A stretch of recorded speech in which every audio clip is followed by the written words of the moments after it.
If you're a community owner on Skool, listen up. A lot of people like Alex Hormozy will tell you sell to the rich, sell high ticket first, and that will give you the cash injection into your business to be able to sell to the masses later on. The problem is if you don't know any rich people, it's hard to get your sales pitch in front of them unless you're on Skool. If you're on Skool, it's so easy because Skoolers, the group that is just for community owners, has a tab called Games, which has a leaderboard, and that shows you all of the people who are generating the most growth in MRR, monthly recurring revenue, right now. And it's updated all the time. And so you'll see some people are earning $400,000 per month in recurring revenue.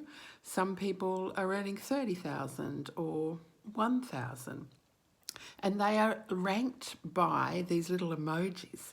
So there's a star if they're in the top 1% on discovery, but there's also a rocket if they've earned more than 10,000 monthly recurring revenue, then they've got a little rocket. And then there's the crown, and then there's the goat, and all these things, these little emojis that help you know, hey, they've earned 30,000, they've earned 100,000, they've earned more than anyone else. So you know exactly who the richest people are in every category, whether it's hobbies or relationship or self-help development or money or tech, whatever. It could be music, so just go and find those people and look at their communities, see if they've already commented on some things that are challenging for them or some things that they'd like help with, opportunities that they might have identified, and also spend some time coming up with your own solutions.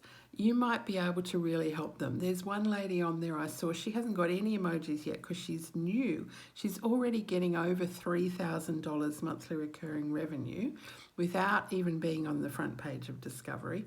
She's got a community for people who like to create and make, and it's an embroidery community. But she may need help with social media. There's someone in my school community who's really good at social media.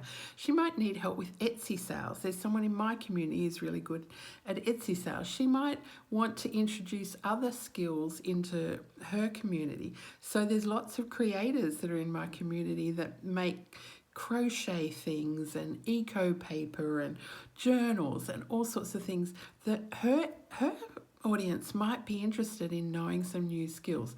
So if you're on Skool, that's a really simple way. Go into the Skoolers group, go to the Games tab, and you'll see the leaderboard, and you can chat to any of those people. I'd encourage you to do some homework first because they're not going to want to mess around with you if you're not adding value to them. So do some homework first, but that's a really easy way to find high ticket solutions for people who can afford to pay and who are already familiar with the Skool community and therefore can see all of your profile. They can see your track record that you've turned up every day. They can see your track record that you're building a community, that you're adding members to your community. So if you need help and you're not on Skoolers, what are you waiting for? Hit the link in my bio and come and join Onliners, and we will help you to make your first dollar online. Trust me, it is such a supportive, creative, fun community of entrepreneurs, and all we want to do is help you succeed. So come and join us. Thanks for listening today.